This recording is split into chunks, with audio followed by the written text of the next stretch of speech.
नमस्कार। ये आकाशवाणी है। अभी आप मनोज कुमार शर्मा से समाचार सुनेंगे।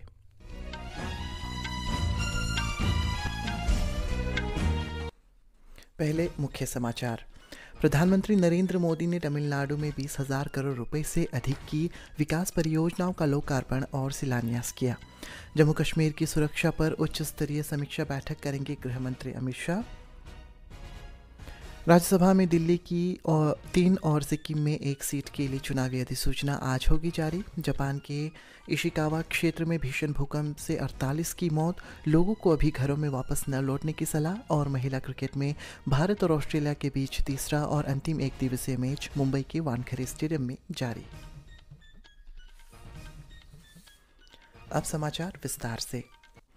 प्रधानमंत्री नरेंद्र मोदी ने आज तमिलनाडु के तिरुचिपल्ली में 20,000 करोड़ रुपए से अधिक की कई विकास परियोजनाओं का लोकार्पण और शिलान्यास किया। इसमें विमानन, रेल, सड़क, तेल और गैस तथा जहाजरानी और उच्च शिक्षा से संबंधित परियोजनाएं शामिल हैं। उन्होंने तिरुचिपल्ली अंतर्राष्ट्रीय हवाई अड्डे पर 1,100 करोड़ रुपए से अधिक की लागत से बने नए टर्मिनल भवन का भी उद्घाटन किया।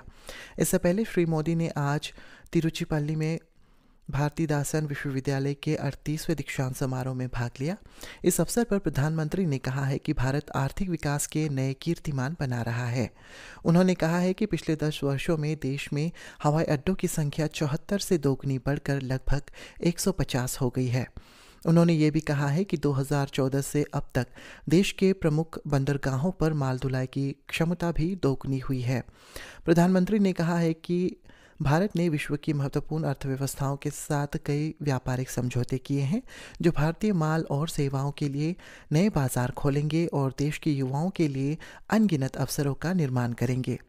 प्रधानमंत्री आज सुबह तिरुचिपल्ली पहुंचे। अपने 2 दिन के दौरे में वे तमिलनाडु के अलावा लक्षद्वीप और केरल भी जाएंगे। प्रधानमंत्री नरेंद्र मोदी दोपहर बाद लक्षद्वीप पहुंचे। वहां वे अगत्ती द्वीप में विभिन्न सरकारी योजनाओं के लाभार्थियों को संबोधित करेंगे। कल प्रधानमंत्री मोदी लक्षद्वीप में करवत्ती पहुंचेंगे, जहां वे 1,150 करोड़ से अधिक की विभिन्न विकास परियोजनाओं का शिलान्यास और लोकार्पण करेंगे। इनमें दूरसंचार, पेयजल, सौर ऊर्जा और स्वास्थ्य जैसे क्षेत्रों से संबंधित विकास परियोजनाएं शामिल हैं। लक्षद्वीप में प्रधानमंत्री कल केरल के कोच्चि पहुंचेंगे। वे दिल्ली रवाना होने से पहले त्रिशूर में 2 लाख महिलाओं को भी संबोधित करेंगे। इस सभा का नाम स्त्री शक्ति संगमम रखा गया है। इसका आयोजन भारतीय जनता पार्टी की केरल इकाई ने किया है। महिला आरक्षण विधेयक संसद में पारित करने के लिए इस सभा में प्रधानमंत्री को बधाई दी जाएगी और उनका अभिनंदन किया जाएगा। गृह मंत्री अमित शाह जम्मू कश्मीर की सुरक्षा पर उच्च स्तरीय समीक्षा की बैठक की अध्यक्षता करेंगे। बैठक आज शाम नई दिल्ली में होगी। दिल्ली से राज्यसभा की 3 और सिक्किम की 1 सीट के लिए चुनाव के लिए आज अधिसूचना जारी की जाएगी। इस महीने की 9 तारीख तक नामांकन पत्र भरे जा सकेंगे और मतदान 19 जनवरी को कराया जाएगा। दिल्ली से आम आदमी पार्टी के संजय सिंह, सुशील कुमार गुप्ता और नारायण दास गुप्ता की अवधि इस महीने समाप्त हो रही है। उधर सिक्किम डेमोक्रेटिक फ्रंट के राज्यसभा सदस्य हिशे लाचुंगपा की अवधि अगले महीने समाप्त हो रही है। दूरसंचार विभाग द्वारा इस वर्ष 1 जनवरी से 37 और तकनीकी उत्पादों को सरल प्रमाण योजना के अंतर्गत लाया गया है। इससे प्रमाणीकरण में लगने वाला समय 8 सप्ताह से घटकर 2 सप्ताह हो जाएंगे और कारोबार को आसान बनाने में प्रोत्साहन भी मिलेगा। इन तकनीकी उत्पादों में media gateway, IP security equipment, IP terminal, optical fibre तथा ट्रांसमिशन टर्मिनल इक्विपमेंट आदि शामिल होंगे। इस योजना के दायरे में आने वाले तकनीकी उत्पादों की कुल संख्या 12 से बढ़कर 49 हो गई है। संचार मंत्रालय के एक बयान में कहा गया है कि तकनीकी शाखा दूरसंचार अभियांत्रिकी केंद्र द्वारा केवल प्रशासनिक शुल्क लगाया जाएगा।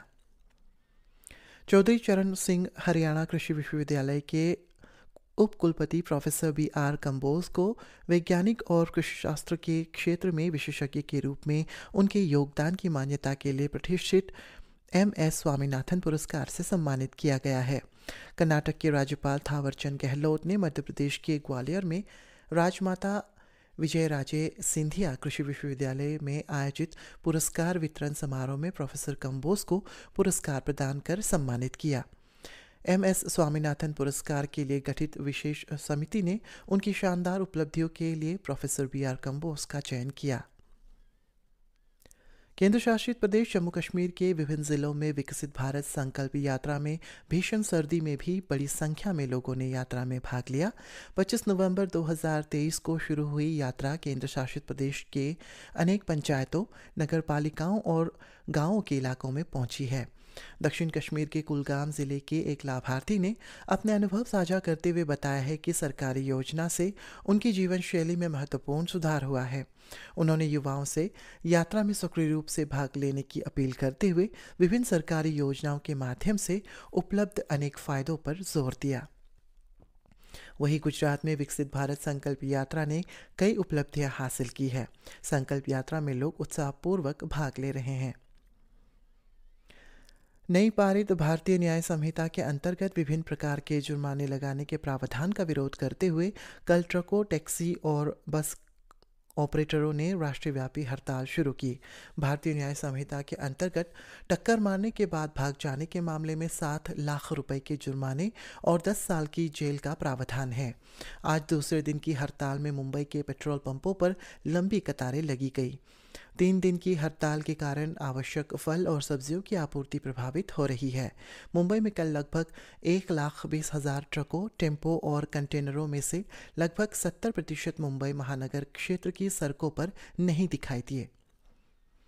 गृह मंत्रालय भारतीय न्याय संहिता के अंतर्गत हिट एंड रन मामलों के नए प्रावधानों से जुड़े मुद्दों पर चर्चा के लिए अखिल भारतीय मोटर वाहन संघ के साथ बैठक करेगा। नई दिल्ली में इस बैठक की अध्यक्षता गृह सचिव अजय कुमार भल्ला करेंगे। संसद में हाल ही में पारित भारतीय न्याय संहिता के अंतर्गत हिट एंड रन मामलों में 7 लाख रुपए का जुर्माना और 10 साल कैद की सजा का प्रावधान किया गया है। ट्रक, टैक्सी और बस ऑपरेटरों ने इसके विरुद्ध 3 दिवसीय हड़ताल शुरू की। अखिल भारतीय मोटर वाहन संघ ने कहा है कि इन प्रावधानों से वाहन चालक को अनावश्यक रूप से परेशान किया जाएगा और इसे वापस लिया जाना चाहिए। इस बीच गृह मंत्रालय के सूत्रों ने कहा है कि सर्वोच्च न्यायालय के आदेशों के अनुरूप हिट एंड रन मामलों में सजा की अवधि बढ़ाकर 10 साल की गई है। सर्वोच्च न्यायालय ने कई मामलों में कहा था कि लापरवाह होकर वाहन चलाने वाले चालक दुर्घटनाएं करते हैं, जिससे किसी की जान चली जाती है और फिर वो वहां से भाग भी जाते हैं। पंजाब, हरियाणा, उत्तर प्रदेश और राजस्थान में उत्तरी भागों में अगले 2 दिनों के तहत शीत लहर जारी रहने का अनुमान व्यक्त किया है। मौसम विभाग ने हिमाचल प्रदेश, मध्य बिहार, पश्चिम बंगाल, ओडिशा, उप हिमालय, पश्चिम बंगाल और झारखंड में घना कोहरा छाए रहने की संभावना व्यक्त की है। मध्य जापान के इशिकावा क्षेत्र में कल आए भीषण भूकंप में कम से कम 48 लोगों की मृत्यु की पुष्टि हुई। आपदा में जीवित बचे लोगों की तलाश जारी है। 7.6 तीव्रता वाले भूकंप का केंद्र जापान के इशिकावा प्रांत में नोतो में था। इस बीच जापान ने देश में भूकंप के कई बड़े झटकों के बाद जारी सुनामी की उच्चतम चेतावनी वापस ले ली है, लेकिन घातक लहरें उठने की आशंका के कारण तटवर्ती क्षेत्रों के लोगों को अभी घरों में वापस न लौटने की सलाह भी जारी की है। क्षमा करें। जापान के प्रधानमंत्री फूमियो किशिदा ने कहा है कि सरकार ने प्रभावित क्षेत्रों में सहायता के लिए आत्मरक्षा बलों की टुकड़ियां पहले ही भेज दी है और वहां सहायता जारी रखी गई है। दूसरे खेलो इंडिया सब जूनियर महिला हॉकी लीग में दूसरे चरण में पहले दिन कल नई दिल्ली में Odisha naval Tata hockey high performance centre और जय भारत अकादमी के बीच मुकाबले में अकादमी में जीत दर्ज की। महिला क्रिकेट में आज भारतीय टीम एक दिवसीय श्रृंखला के तीसरे और आखिरी मैच में ऑस्ट्रेलिया के खिलाफ मुकाबले में उतरी है। ये मैच मुंबई के वानखेड़े स्टेडियम में भारतीय समयानुसार दिन के 1:30 बजे शुरू हुआ। और पुरुष अंडर 19 क्रिकेट में भारत के खिलाफ दक्षिण अफ्रीका ने अंतिम समाचार मिलने तक 43 ओवर में 9 विकेट के नुकसान पर 220 रन बना लिए हैं।